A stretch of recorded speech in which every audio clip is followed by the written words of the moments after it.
Studying is a journey. Be well prepared. Let's grad talk and don't get lost. Hai Sobat Pasca, selamat datang di Grad Talk, tempat kami mengungkapkan dan menyederhanakan dunia penelitian akademis yang seringkali membingungkan. Nama saya Suci Faniandari, dan hari ini saya akan membahas tentang netnografi, pemahaman komunitas budaya digital, bersama Dr. Mufti Nur Latifah, Sarjana Ilmu Politik, Master of Art, seorang dosen Departemen Ilmu Komunikasi, Fakultas Ilmu Sosial dan Ilmu Politik, Universitas Gadjah Mada, dan juga seorang pemerhati media. Dalam episode kali ini, kita akan berbincang hangat seputar kajian netnografi, pemahaman budaya digital, dan prospek penelitian netnografi. Dalam episode ini juga akan dibahas mengenai step by step metode penelitian netnografi untuk riset kualitatif. Sobat Pasca, siapkan diri Anda untuk menyelami obrolan yang luar biasa inspiratif di Grad Talk kali ini. Mari kita masuk ke dalam topik yang sangat menarik ini.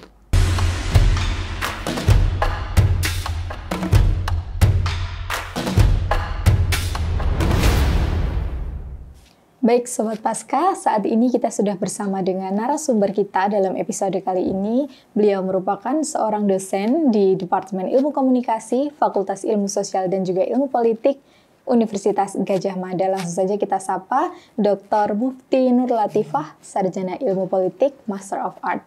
Selamat datang di Grad Talk, Dr. Mufti. Selamat datang. Masih siang. Oh iya, masih siang ini. Mungkin biar lebih akrab, lebih sapaannya lebih ke apa nih?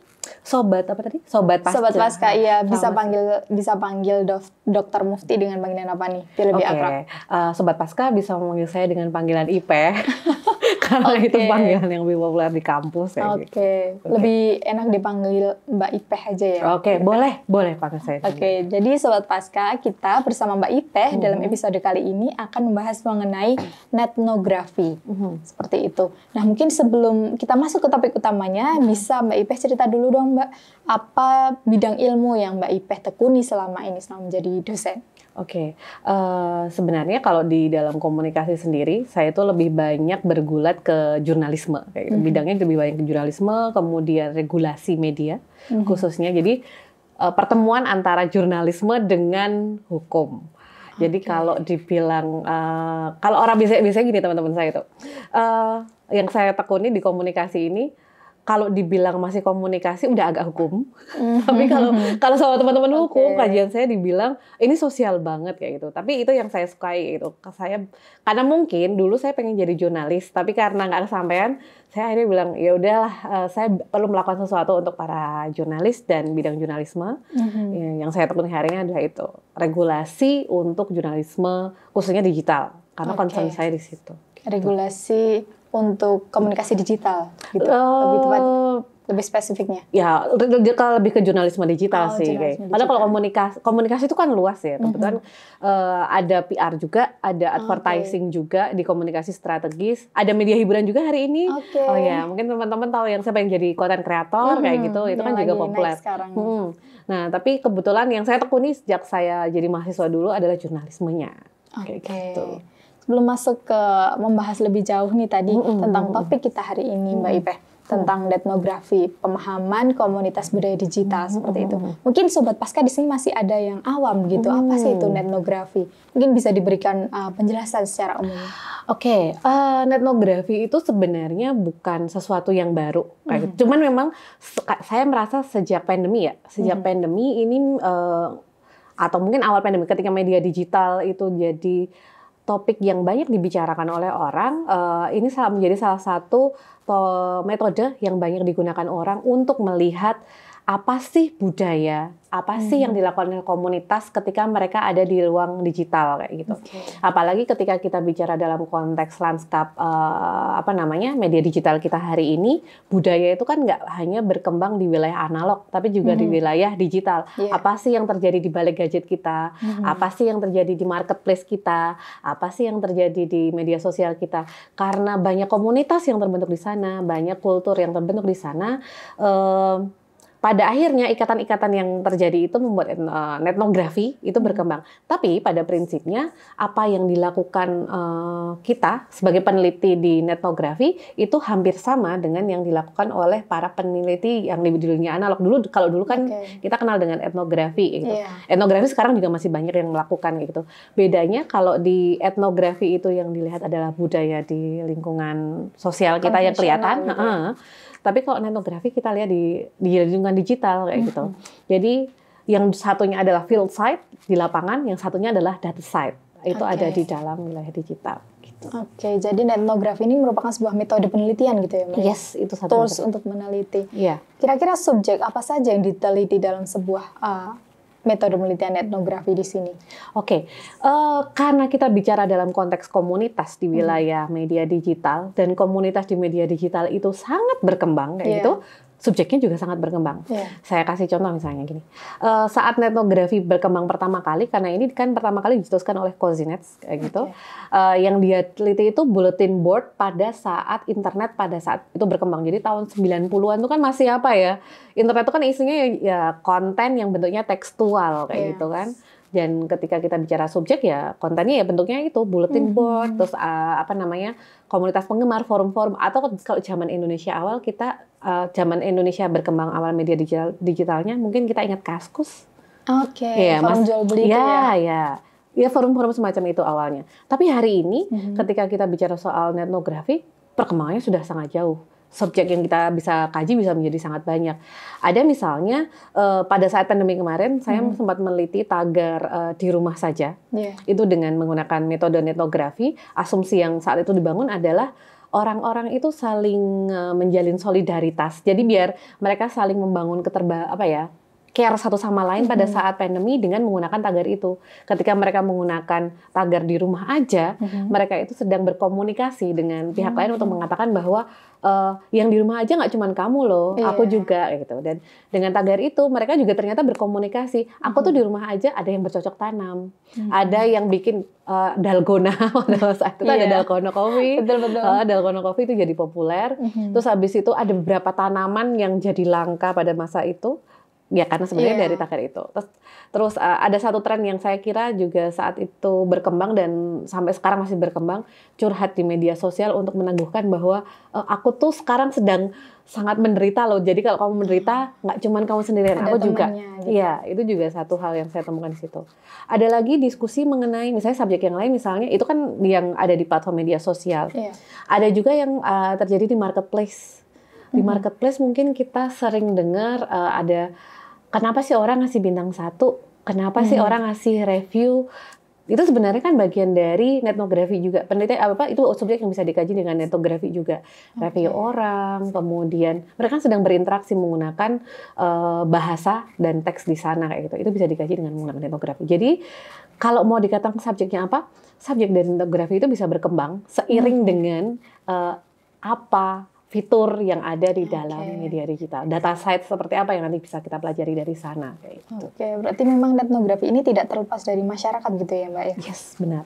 Selama masyarakat masih punya cara untuk saling membangun relasi, membangun budaya di antara mereka kayak gitu, itu akan tetap etnografi masih relevan untuk digunakan sampai hari ini.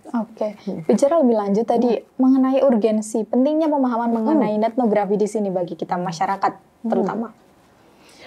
Urgensinya ketika kita bicara dalam konteks digital, budaya digital itu bisa jadi ada yang sama dan ada yang berbeda dengan apa yang kita temukan di dalam wilayah analog. Ketika kita menggunakan etnografi dan mempelajari apa yang ada di dalam dunia digital, kita jadi tahu masyarakat saling membangun relasi di dalam dunia digital itu seperti apa. Misalnya nih, dalam konteks hari ini yang mungkin saya ngasih contoh aja yang biar gampang membayangkannya. Hate speech, kita tahu itu salah satu isu signifikan ketika kita bicara soal media digital. Dan kita kadang-kadang bertanya-tanya, kenapa sih orang semudah itu melemparkan kata-kata yang begitu tajam kayak gitu. Ada culture seperti apa sih yang sebenarnya sedang dibangun di antara mereka. Ada beberapa kajian yang berkaitan dengan fandom Ya, kita tahu lah ya kalau fandom itu ada war-nya, ada itunya. Betul. Dan beberapa war yang dilakukan oleh beberapa fandom itu, salah satunya adalah tempat ditemukan hate speech yang begitu banyak kayak gitu. Dan dari situ kita jadi tahu ternyata ketika orang melakukan hate speech di media sosial, mereka ada yang ternyata punya latar belakang tertentu, tapi lebih banyak yang mereka nggak punya latar belakang tertentu karena mereka mengatakan bahwa ya udah itu culture yang dibangun di dalam di dalam ruang komunikasi itu dan mereka melakukannya. Jadi urgensinya adalah bagaimana kemudian kita bisa memahami dalam setiap kota-kota komunitas mereka itu sebenarnya sedang mengembangkan budaya tertentu. Itu baru satu fandom. Belum lagi kalau kita bicara komunitas yang dalam konteks yang berbeda kayak gitu. Oke, berarti penting sekali pemahaman mengenai etnografi di sini ya, khususnya untuk masyarakat yang sudah masuki era digital saat ini. Tentu saja. Oke, kemudian kita berbicara lebih spesifik ini. Etnografi, metode penelitian etnografi, apakah ini bisa diterapkan ke dalam tentunya penelitian-penelitian akademis seperti itu? Oke, etnografi karena saya latar belakangnya komunikasi, jadi di komunikasi saya banyak menemukan hal-hal yang sejenis kayak gitu. Tapi ternyata yang melakukan kajian ini menggunakan etnografi sebagai salah satu metode itu nggak cuma di komunikasi. Menarik. Kalau karena kebetulan saya juga belajar hukum, kemarin saya sempat menggunakan metode saya ini untuk belajar hukum juga. Jadi untuk mempelajari mengenai hukum juga. Jadi awalnya saya nggak kebayang untuk menggunakan metode ini untuk hukum gitu. Tapi ternyata ketika topik saya berkaitan dengan jurnalis dan saya harus tahu apa yang mereka lakukan di dalam media digital, artinya alter ego jurnalis itu yang mana sih kayak gitu. Ternyata saya bisa menggunakannya untuk kajian yang dalam perspektif hukum dalam konteks ini. Ternyata juga selain di komunikasi agak nyebrang sedikit nih. Kalau komunikasi hukum kan masih sosial gitu. Di teman-teman informasi yang mereka lebih dekat ke sains kayak gitu dibandingkan sosial, mereka juga menggunakan hal yang sama.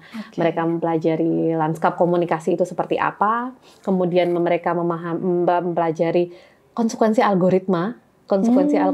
Itu kemudian membentuk komunitas yang seperti apa, mereka bisa memanfaatkan itu secara benar atau tidak gitu. Contohnya paling gampang adalah hari ini kita ketemu dengan TikTok dan Instagram yang sangat berbeda kayak gitu. Kalau kami orang sosial itu kan yang kita pelajari adalah substance di Instagram apa, substance di TikTok itu apa. Tapi ternyata kan algoritma dua aplikasi ini sangat beda gitu, sangat berbeda kayak gitu.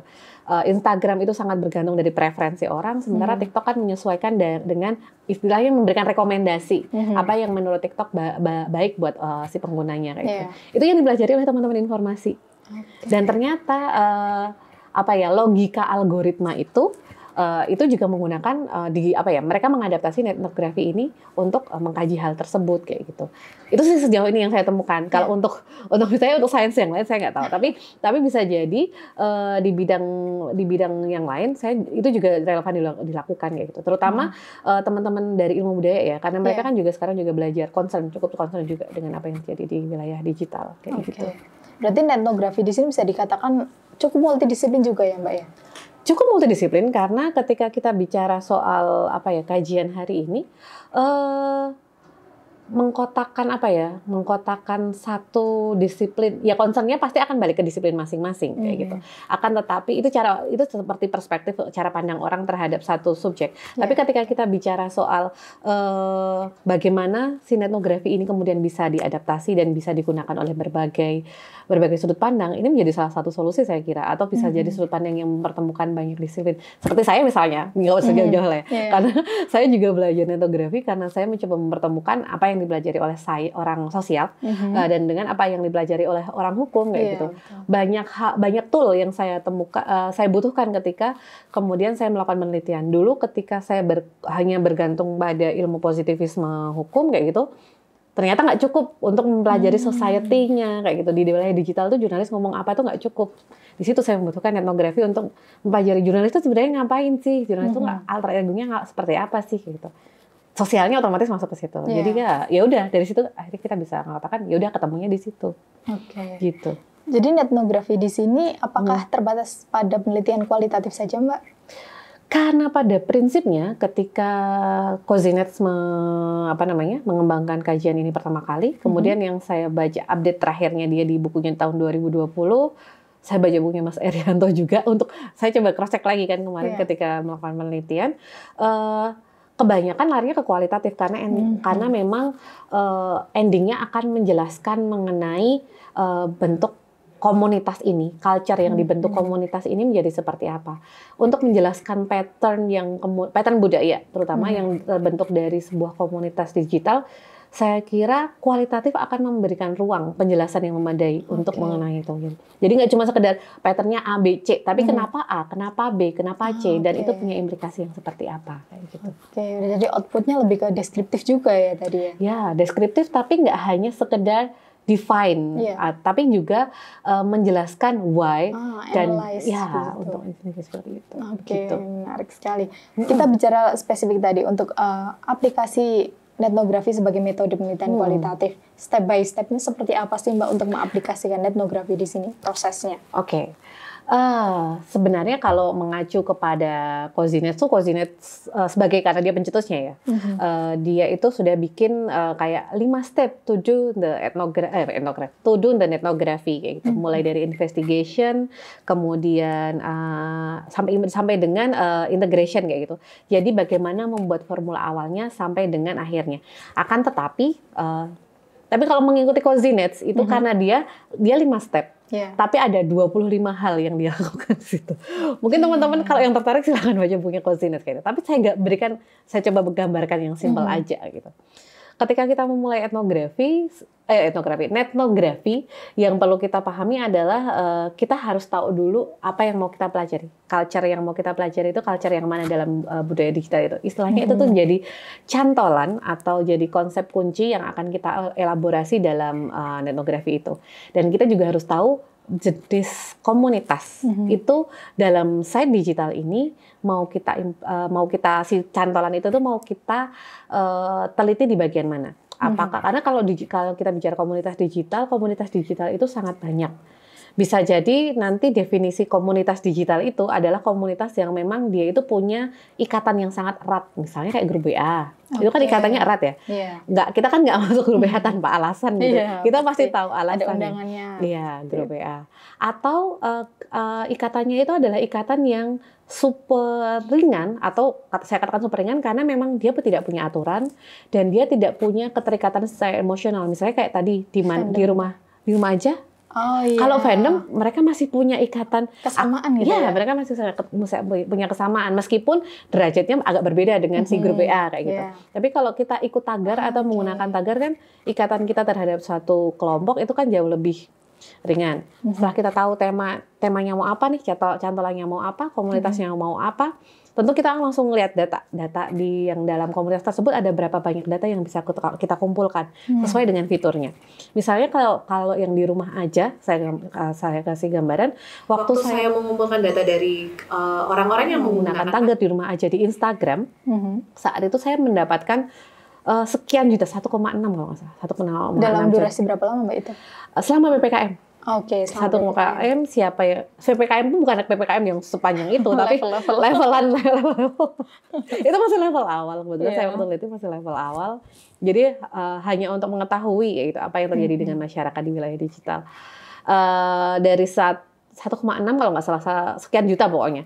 Dari situ masih harus dibersihkan lagi. Nah, ini masih bagian awal nih investigasi dari etnografi. Jadi kita masih membersihkan lagi. Waktu itu kenapa datanya saya bersihkan? Karena etnografi kan data site. Saya bersihkan adalah untuk mencari topik-topik yang relevan dengan konsep yang awal saya gunakan. Kalau yang topik yang saya gunakan untuk di rumah saja itu solidaritas. Jadi otomatis teorinya teori solidaritas. Konten yang saya teliti untuk etnografi itu adalah konten yang berkaitan dengan solidaritas. Jadi dari 1,6 itu saya bersihkan. Paling banyak pembersihannya adalah yang berkaitan dengan jualan. Jualan saat itu tidak saya pertimbangkan karena dari teori yang saya bawa sejak awal agak nggak relevan, nggak masuk kayak gitu. Akhirnya saya bersihkan dan ending yang saya dapatkan dari proses pembersihan data itu adalah sekitar 5.000 unggahan yang kemudian saya libatkan dalam penelitian etnografi yang saya lakukan. Kemudian dari situ baru kemudian saya melakukan analisis kan. Maksudnya belum analisis, saya mencoba mengkelompokkan untuk membaca pattern. Dari 5.000 tadi saya menemukan pattern apa aja. Ini yang paling menantang saya kira. Untuk melakukan pattern apa saja, ini saya harus ngasih garis bawah nih. Logikanya yang digunakan untuk membaca pattern itu, kalau untuk teman-teman sosial mungkin mereka kenal dengan yang namanya content analysis. Jadi mengkategorisasikan berdasarkan coding yang sudah dibawa sejak awal. Itu paling memudahkan kayak gitu. Tapi karena ini etnografi, logikanya agak berbeda dengan content analysis. Jadi meskipun mengkotak-kotakan, solidaritas itu ternyata ada solidaritas yang berkaitan dengan A, B, C kayak gitu kan. Saya harus tetap membaca anomalinya. Kalau di content analysis kan anomali ini tidak dilibatkan karena kita tidak membaca budayanya. Jadi cuman ya udah konten dikotakkan selesai. Tapi karena ini kita bicara budaya, berarti dari di rumah saja itu kemudian dikaitkan dengan budayanya itu seperti apa. Kemudian saat itu saya mendapatkan sekitar, saya agak lupa, antara 5 atau 6 kategori. Dan yang anomali itu adalah yang tadi saya ceritakan sama Mbak Suci, yang berkaitan dengan saudara sependeritaan. Kamu jangan menderita sendirian loh, aku tuh juga menderita. Kalau istilah sekarang tuh apa sih? Adu nasib. Oke, adu penderitaan ya kan? Adu penderitaan. Adu penderitaan. Betul. Nah itu adalah konten yang saya temukan karena di teori solidaritas ternyata itu nggak ada. Itu mendapatkan temuan baru ya? Iya, itu temuan yang baru. Kemudian yang saya lakukan selanjutnya adalah membaca. Ini kenapa ya masyarakat Indonesia ini senang banget ya adu penderitaan di media sosial dengan tagar itu di rumah aja kayak gitu. Kalau kita bicara soal, kalau waktu itu hasil temuan saya adalah ketika dikaitkan dengan dunia analog yang dengan teori solidaritas, karena memang dalam obrolan sehari-hari dan dengan tagar di rumah aja itu kan obrolannya memang cenderung obrolan sehari-hari dibanding dengan obrolan yang serius kayak gitu. Karena memang dalam budaya masyarakat kita ketika ngobrol dan mereka merasa ngobrol satu sama lain adalah dalam budaya analog memang yang dilakukan oleh society kita itu kecenderungannya begitu ya. Kecenderungannya gitu. Jadi itu tadi adu nasib. Kamu nggak menderita kok. Aku menderita loh. Kamu menderita. Aku lebih menderita lagi. Dan itu saya temukan di dalam konten itu kayak gitu. Dan memang nggak terlalu banyak kayak gitu konten itu. Tapi itulah satu temuan yang saya kira jadi justifikasi untuk masyarakat kita bahwa ya udah emang itu ketemu dan itu bagian. Waktu itu saya mau kick out itu dari teori solidaritas, tapi ketika membaca paparannya dari konten maupun gambar, ya itu memang itu memang cara yang dilakukan untuk meneguhkan solidaritas saudaranya yang menggunakan tagar yang sama kayak gitu. Jadi nggak cuma sekedar istilah kalau yang sharing soal dalgona coffee, soal tanaman itu kan lebih banyak positive vibes gitu ya. Jadi kayak pupuk nggak apa-apa, kamu nggak apa-apa di rumah, aku juga nggak apa-apa di rumah. Yuk kita masih melakukan hal yang positif gitu. Itu masuk dalam teori solidaritas. Tapi yang ini tadi kan nggak masuk. Nah dari situ kemudian saya mendapatkan satu kesimpulan bahwa ketika kita bicara ini udah tahap ini tadi setelah scraping data, investigasi, bikin pattern, baca patternnya, itu kemudian yang saya lakukan adalah bikin kesimpulan karena terakhir kan setiap kali tahap penelitian integration adalah kita membaca simpulannya apa ya? Simpulannya adalah solidaritas di Indonesia. Memang pattern secara umum solidaritas ada di Indonesia dalam konteks etnografi ini, dalam konteks tagar ini kayak gitu. Tapi saya juga menemukan hal yang lain yang tidak ditemukan. Saya kira mungkin dalam teori solidaritas di Barat, karena teori solidaritas yang saya pakai adalah teori solidaritas dari Western kayak gitu. Mungkin hal itu tidak ditemukan, tapi di Indonesia itu ditemukan. Jadi pada konteks ini saya membaca, Indonesia punya nih. Ternyata ada satu sempalan yang menarik dari situ. Nah, satu hal juga yang ditekankan dalam etnografi itu kan tadi proses secara keseluruhan dari bagaimana saya bikin teori sampai akhirnya bikin kesimpulan. Satu hal yang perlu ditekankan juga ketika kita melakukan etnografi, immersive participation itu jadi hal yang harus dilakukan oleh peneliti. Nah, memang konteksnya partisipasi dalam etnografi itu punya banyak pilihan kayak gitu. Kebetulan yang saya lakukan itu adalah dalam konteks partisipasi saya tetap berjarak dengan objek yang saya kaji. Jadi saya saya ngambil data. Saya ngambil data dari mereka tanpa kemudian mereka tahu bahwa saya sedang melakukan penelitian. Karena kalau di dalam etnografi yang konvensional kan biasanya ada apa istilahnya kulonwunnya kayak gitu. Tapi kalau ini kan mereka nggak tahu kan, saya sedang meneliti aja dan mereka nggak tahu. Nah kebetulan barrier yang saya bangun dari awal adalah itu di bagian contoh penelitian tadi. Tapi dalam bukunya Kozinets dia juga menjelaskan bahwa sebenarnya immersive dan participation itu penting. Bisa jadi nanti teman-teman yang ingin melakukan penelitian etnografi juga itu mereka melakukan hal yang berbeda dengan apa yang saya lakukan tadi. Dengan melakukan partisipasi secara secara lebih engage. Jadi mereka itu bisa jadi masuk ke dalam komunitas tertentu, nggak cuma sekedar punya barrier kayak saya, tapi bisa jadi ya memang yaudah nyebur aja. Kayak misalnya ada penelitian teman saya yang soal grup WhatsApp, ya dia join ke grup WhatsApp-nya itu. Itu saya kira dalam konteks ini derajat engagementnya udah berbeda dengan yang saya lakukan tadi. Dan dalam konteksnya Cozy Nets, ini justru sebenarnya lebih bisa mendapatkan gambaran yang secara lebih utuh, karena kan kita jadi tahu sih kenapa orang tuh posting sesuatu di WhatsApp, kenapa orang tuh menanggapi hanya dengan emoticon tok atau dia menanggapi dengan hal yang lain kayak gitu.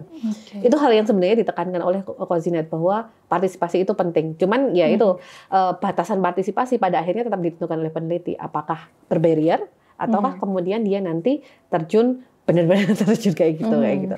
Nanti hasilnya kan tentu hasil yang didapatkan untuk seseorang peneliti yang dia terjun langsung dengan peneliti yang masih punya barrier kayak saya, itu akan mendapatkan kesimpulan yang berbeda kayak gitu. Tapi banyak penelitian etnografi yang dilakukan oleh peneliti-peneliti hari ini, terutama ketika mereka bisa join ke komunitas langsung, mereka banyak yang join. Ya udah join aja. Kayak fandom tadi itu, ya gitu. Entah mereka itu satu fandom atau enggak kayak gitu, tapi akhirnya masuk. Iya, akhirnya masuk juga kayak gitu. Kurang lebih itu tahapnya. Banyak kan. Kita mungkin bahas di tahap pertama tadi. Mungkin permasalahan kita ketika kita mau menganalisis data dari sosial media, katakanlah seperti itu. Tadi seperti yang Mbak Ipe bilang kan ada banyak spamming seperti itu. Nah, bagaimana cara Mbak Ipe dulu mereduksi datanya? Kalau saya, jadi sebenarnya untuk mereduksi data itu banyak pilihannya. Setiap media sosial, kalau kita fokus ke media sosial dulu. Setiap media sosial itu punya mekanisme untuk membantu peneliti membersihkan data. Kalau saya waktu itu karena saya Instagram, saya dibantu oleh Phantom Instagram. Jadi kayak itu kan semacam aplikasi dan saya bisa menggunakan beberapa kata kunci untuk membersihkan. Jadi saya mau menggunakan misalnya kayak di rumah saja yang saya waktu itu teliti, itu saya mensyaratkan D-nya besar, R-nya besar, A-nya besar. Jadi hanya konten-konten yang seperti itu yang kemudian saya saring. Kayak gitu. Kalau itu contohnya Instagram. Kemudian di Twitter, beberapa teman saya yang menggunakan etnografi, mereka menggunakan R. Itu kayak apa ya? Ya semacam aplikasi juga. Semacam aplikasi juga, mereka bisa mengambil data yang dibutuhkan dari Twitter untuk meneliti satu komunitas atau satu isu tertentu yang berkaitan dengan itu. Kemudian R juga akan membantu membersihkan itu. Dan saya kira setiap aplikasi bisa hari ini punya semacam ruang untuk bisa membantu peneliti kayak gitu untuk melakukan hal sama. Kecuali TikTok. Saya TikTok kebetulan saya HP hari ini. Mungkin nanti teman-teman juga bisa memberikan update. Siapa tahu ada yang sudah menurut TikTok sekarang bisa gitu. Tapi TikTok sampai terakhir saya coba ini, TikTok tuh algoritmanya paling susah ditebak gitu. Paling susah ditebak kayak gitu sebenarnya apa. Itu kalau untuk media sosial, pembersihan datanya dengan cara seperti itu. Kalau teman-teman misalnya kayak tadi, mungkin ada yang tertarik meneliti mengenai merchant. Jadi kayak orang kenapa nge-review di toko oranye kayak gimana sih? Orang meneliti di toko hijau kayak gimana sih kayak gitu. Sebenarnya kalau untuk merchant sendiri, sejauh yang saya tahu, itu belum ada aplikasi yang cukup visible untuk membantu ke sana kayak gitu. Jadi otomatis membersihkannya masih secara manual. Jadi benar-benar kita sebagai peneliti, kita udah pegang teori, artinya kita tahu siapa aja yang akan dilibatkan, jenis konten seperti apa yang kita mau dilibatkan, dan itu kita bersihkan manual satu-satu.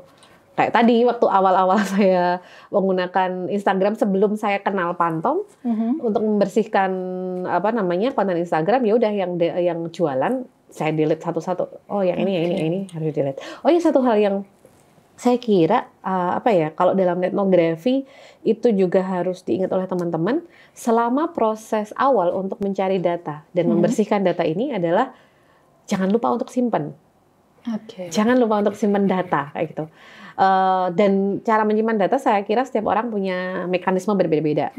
Kalau saya nyaman nyimpen ngambil data dari internet, saya simpan di Excel untuk mengklasifikasikan. Jadi yang saya butuhkan di situ, karena kalau di Excel kan kita punya kolom-kolom sendiri. Tapi ada juga ya beberapa teman yang dia nyaman untuk menyimpannya di spreadsheet atau di Word. Karena itu kenyamanan setiap orang. Tapi yang paling ditekankan adalah jangan lupa simpan. Karena pada saat kemarin waktu saya mengerjakan data yang sosial hukum, jurnalisme dan hukum itu, saya sempat kehilangan data karena ternyata bukan akun sih, tapi lebih ke web yang saya cari yang menjadi bahan obrolan itu hilang. Bukan hilang sih, mungkin dia sudah mendeletnya, si pemilik ini sudah mendeletnya. Dan itu agak sedih karena ya nggak bisa di ini lagi gitu. Tapi kan ada arsip internet yang bisa kita akses gitu. Nah, beruntungnya adalah diarsip. Iya, diarsipkan. Tapi kalau nggak diarsipkan, jadi selama Anda sudah memutuskan menggunakan etnografi sebagai metode untuk menyelesaikan masalah yang Anda tuju, jangan lupa saving, itu penting. Itu penting. Terkait tadi tentang data penelitiannya ya Mbak. Mbak Ipe tadi bilang bahwa batas-batasnya tadi ditentukan oleh peneliti sendiri. Nah, dalam penentuan batas-batas tersebut, apakah ada kaidah yang harus dipenuhi oleh peneliti? Oke. Ada satu quote-nya Kozinet yang saya ingin dari bukunya. Soal kaidah tadi. Jadi, karena etnografi, saya selalu kepleset dengan etnografi. Etnografi itu kualitatif, otomatis dia subjektif. Mekanisme yang dilakukan itu memang sangat bergantung dengan apa yang dilakukan oleh peneliti. Kayak gitu. Jadi 5 tahap itu penting. 5 tahapnya Kozinet yang tadi saya ceritakan itu adalah tahap yang harus dilalui. 25 tahap di bawah itu tadi adalah sesuatu yang dilalui. Tapi sebenarnya apa yang benar-benar dilakukan di dalamnya itu sangat bergantung dari penelitinya. Sangat bergantung dari penelitinya. Kreasi, ibarat kalau katanya Kozinet itu kayak kreasi yang memang dibuat oleh peneliti untuk menjawab persoalan penelitian. Kayak gitu. Akan tetapi wilayah yang kreasi ini tadi, memang Kozinet itu kayak semacam gini. Kozinet mengatakan bahwa ya udah sebagai peneliti kamu punya ruang untuk membaca data saya digital ini, untuk membaca budaya digital ini, komunitas ini bicara apa kayak gitu. Sebagai peneliti gunakanlah perspektifmu ke sana kayak gitu. Karena ini interpretif banget. Tapi ada wilayah yang kemudian memang saya kira itu jadi catatan dari orang-orang yang juga membaca etnografi untuk Kozinet kayak gitu. Jadi semacam kayak ada ethical problem juga di situ kayak gitu. Terutama kalau orang-orang yang pembaca atau scholars yang mereka lebih mengatakan bahwa gimana kita bisa memberikan justifikasi bahwa validitasnya itu akan tetap validitasnya akan tetap selamanya atau itu akan bisa digunakan kemudian kayak gitu. Tapi ruang jawab yang kemudian saya kira diberikan juga oleh Kozinet dalam ketika dia menceritakan etnografi adalah pattern budaya itu kan memang punya konteks kayak gitu. Ya, itu mungkin dalam konteks komunitas ini bisa dibaca A kayak gitu. Dan itu ya udah cuma relevan untuk komunitas A. Tapi ketika nanti digunakan untuk komunitas B bisa jadi itu berbeda. Meskipun teori grainnya sama. Tapi konteksnya kan sendiri udah berbeda kayak gitu. Jadi itu sih yang bisa dijadikan acuan. Oke, menarik sekali berbicara tentang etnografi ini tadi ya Mbak ya. Ternyata luas sekali ya yang dibahas di sini ya. Berarti etnografi di sini juga bisa di mix dengan metode penelitian lain begitu. Kalau di mix dengan penelitian lain, sebenarnya balik lagi ke asumsi yang barusan saya bilang. Itu kan bagian dari kreasinya peneliti. Ya, peneliti akan membutuhkan justifikasi tambahan atau enggak. Kalau dia membutuhkan, sebenarnya gini, ketika kita melakukan penelitian itu kan kita kayak semacam haus untuk ini ya, ini benar nggak sih? Gitu. Konteks yang aku sudah simpulkan ini udah benar fix atau nanti jangan-jangan berubah. Balik ke kepuasan peneliti ya, Mbak. Iya, itu sebenarnya balik lagi ke kepuasan peneliti. Saya kasih contoh deh, kemarin saya sempat melakukannya juga. Jadi pada saat saya melakukan etnografi untuk jurnalis, saya merasa ada yang bukan janggal, tapi lebih kepada ada data-data yang kayaknya butuh dijawab deh. Dan etnografi nggak selesai di situ. Saya cuma bisa membaca budaya secara umum dalam komunitas jurnalis ini. Tapi saya sendiri masih penasaran dengan konteks personal. Jadi lebih ke wilayah personal. Karena saya merasa gini, kalau jurnalis itu kebetulan yang saya teliti itu kan punya sertifikasi. Gitu. Ada jurnalis yang punya sertifikasi, ada jurnalis yang tidak punya sertifikasi. Ketika saya mengatakan jurnalis digital secara umum, saya udah punya patternnya yang bisa terjawab menggunakan etnografi. Tapi kemudian ketika membaca budaya mereka secara personal, kemudian bagaimana mereka membangun berita, menulis. Jadi bukan budaya personal mereka sebagai manusia, tapi bagaimana ketika mereka menulis berita kayak gitu, atau bagaimana ketika mereka melakukan reportase kayak gitu. Ternyata kayak gitu aja nggak cukup, dan saya harus melihat dari wilayah institusi medianya, budaya redaksional medianya itu seperti apa kayak gitu. Jadi ya otomatis ada data tambahan yang kemudian harus saya lakukan kayak gitu. Jadi tapi itu tadi balik, etnografinya udah selesai. Etnografinya udah selesai, cuman saya membutuhkan kayak semacam penasaran pattern ini tuh terjadi nih kayak gitu. Pattern ini terjadi. Sebenarnya udah tertebak kayak gitu, budaya terbangun kayak gitu. Tapi kemudian kenapa ya pattern ini tuh terjadi ya? Saya kan harus lihat dari data yang lain. Untuk analisa lebih lanjut gitu Mbak ya. Gitu. Oke. Kalau dalam istilah etnografi, ini saya kutip dari teman-teman etnografi, itu adalah data jenuh itu kan sangat bergantung dari peneliti. Oke, gitu. Oke, menarik sekali. Berbicara tentang etnografi tadi Mbak, ketika penelitian yang dilakukan oleh Mbak Ipeh tadi tentang tagar di rumah saja seperti itu, apakah etnografi ini muncul kembali ketika pandemi ini Mbak? Saya kira iya ya. Oke. Tapi tentunya ini memiliki efek positif sebenarnya bagi peneliti ya. Ini akan menjadi peluang atau mempermudah kita untuk Sobat Pasca sekalian, mungkin ketika ingin melakukan penelitian, kita bisa ambil datanya dari internet seperti itu, bisa dikatakan seperti itu. Tentunya yang di sini mempermudah sekali ya Mbak ya. Iya. Peluang-peluang ke depan nih Mbak untuk etnografi ini sendiri. Oke. Saya kira gini, jawaban buat itu sih. Kalau saya sih bilangnya gini, hal yang paling gampang selama algoritma digital itu masih berkembang, artinya kan masyarakat kita masih bergerak kayak gitu. Karena algoritma itu sangat bergantung dari society yang analog ini ngapain aja tuh sebenarnya di media digital kayak gitu. Nah, kemudian ketika udah ada perubahan itu, otomatis kan keterikatan mereka juga pasti akan berubah lagi. Budaya juga pasti akan berubah lagi. Dalam konteks ini etnografi tentu masih relevan. Jadi kalau sobat Pasca mau menggunakannya, saya kira masih relevan kayak gitu. Selama aplikasi itu masih ada. Hal paling sederhana contohnya. Selama ini kita fokus tuh kan selalu ke media sosial. Kalau nggak media sosial, merchant. Itu selalu jadi hal yang, oh ya paling menarik itu emang meneliti itu dari sana kayak gitu. Tapi ada hal menarik yang kemarin saya temukan dari teman-teman informasi, sistem informasi, karena ternyata di Google Map, kita, mungkin kalau Google Map kita biasanya menggunakan Google Map untuk mengecek apakah daerah ini macet atau enggak, kita mau ke suatu tempat gampang atau enggak gitu kan. Akses untuk cek akses. Iya. Tapi ternyata di dalam Google Maps itu kan ada apa namanya istilahnya kayak guidance. Oh iya, local guidance. Ada local guidance dan ada review juga kayak betul. gitu. Ada orang-orang yang suka bikin review, ada orang-orang yang suka jadi local guide juga. Itu nanti ada dua fokus yang berbeda. Tapi saya yang tadi Mbak Suci bilang soal mereka suka bikin review. Ternyata orang Indonesia itu suka banget bikin review di Google Map. Bahkan nggak cuman di tempat di Indonesia, bisa jadi di tempat terkecil di dunia. Kita mereka melakukan review kayak gitu. Jadi inget tentang kasus yang kemarin itu Mbak, yang meledak terus akhirnya warga Indonesia, netizen Indonesia menyerbu memberikan komen-komen review negatif seperti itu. Iya, itu kan kita jadi kenapa ya netizen Indonesia melakukan hal yang sama kayak gitu. Bukan yang sama sih, tapi mirip gitu. Mereka menyerbu satu akun. Entah karena kalau yang ada kejadian yang besar kayak gitu itu kan ya udah kita tahu ada satu konteks yang membuat mereka terikat dan menyerbu satu akun itu kayak gitu. Tapi yang menarik adalah kadang-kala nggak ada momen. Tapi kemudian mereka masuk ke dalam satu akun dan melakukan review. Yang saya paling ingat itu adalah ketika kejadiannya almarhum putra Pak Ridwan Kamil di Sungai Aire itu juga bahkan ada yang jualan motor di sungai. Itu satu hal. Kemudian saya menemukan juga di Christmas Island. Itu satu pulau yang terletak di selatan Indonesia lah kayak gitu. Australia. Ya, tapi bahasanya bisa membahas soal diplomasi antara Indonesia dengan Australia. Jadi di kolom review itu. Iya, itu kayak di Indonesia satu sisi kreatif, di sisi lain ini sebenarnya mereka ngapain sih membicarakan mengenai itu. Jadi dan beberapa nama saya temukan juga di beberapa tempat lain kayak misalnya ada satu nama yang saya temukan di Christmas Island, ada satu nama lagi. Kemudian nama itu saya temukan lagi ketika saya iseng buka, saya karena penasaran ya waktu itu, saya buka satu pulau di selatan Jepang yang dia udah ditinggalkan. Saya agak lupa namanya.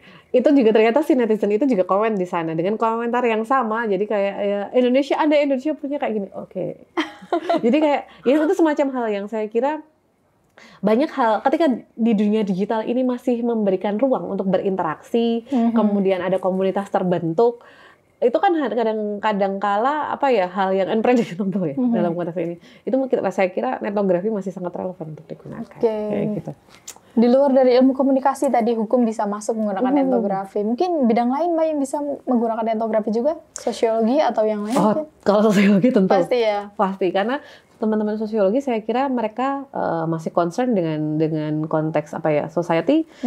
Saya kira gini, semua bidang, berbagai bidang, sepanjang dia masih berkaitan dengan komunitas, masyarakat ya, gitu, dalam konteks masyarakat dan dalam konteks ini adalah budaya digital, melibatkan kita sedang membaca budaya digital apa yang terbentuk kayak gitu, saya kira itu relevan untuk digunakan.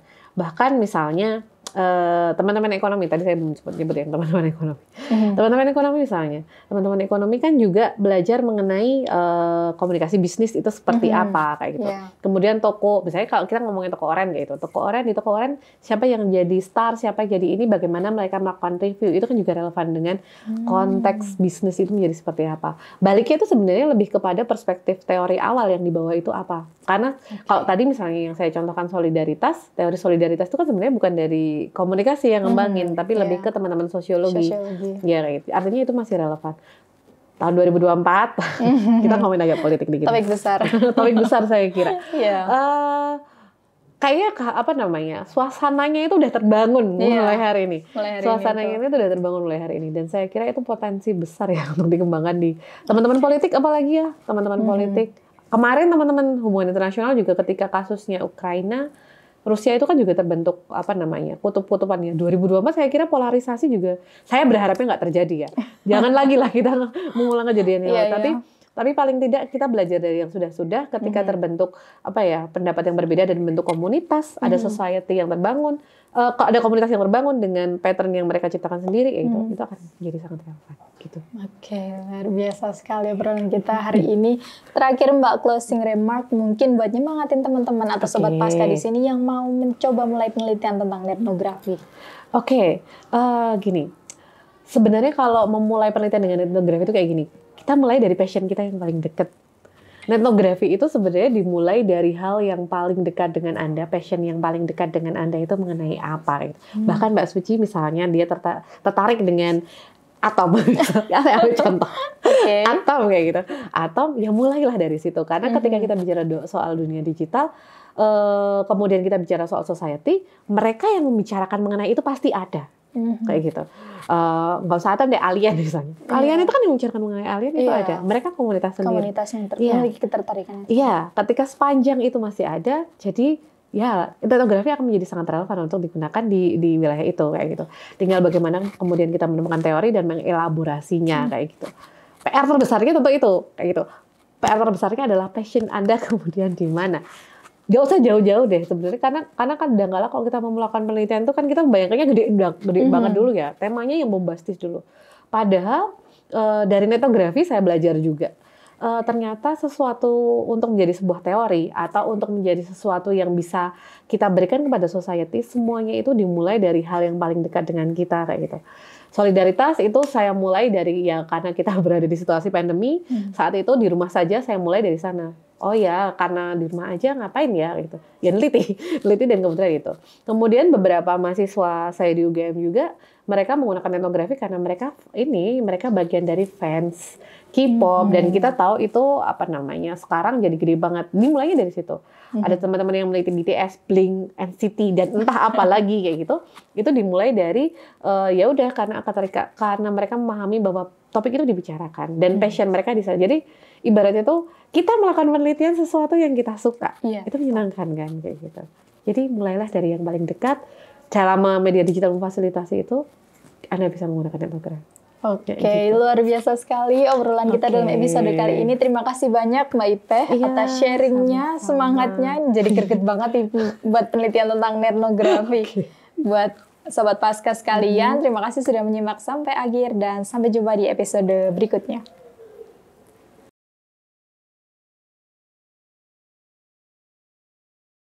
Sekian obrolan inspiratif Great Talk kali ini. Terima kasih Sobat Pasca sekalian telah menyimak hingga akhir. Semoga inspirasinya bisa menjadi semangat bagi kita semua untuk membangun riset kualitatif yang semakin adaptif dan berkualitas. Sampai jumpa di episode selanjutnya dengan tema-tema menarik lainnya seputar perkuliahan pasca sarjana, penelitian, dan publikasi. Studying is a journey. Get well prepared. Let's great talk and don't get lost.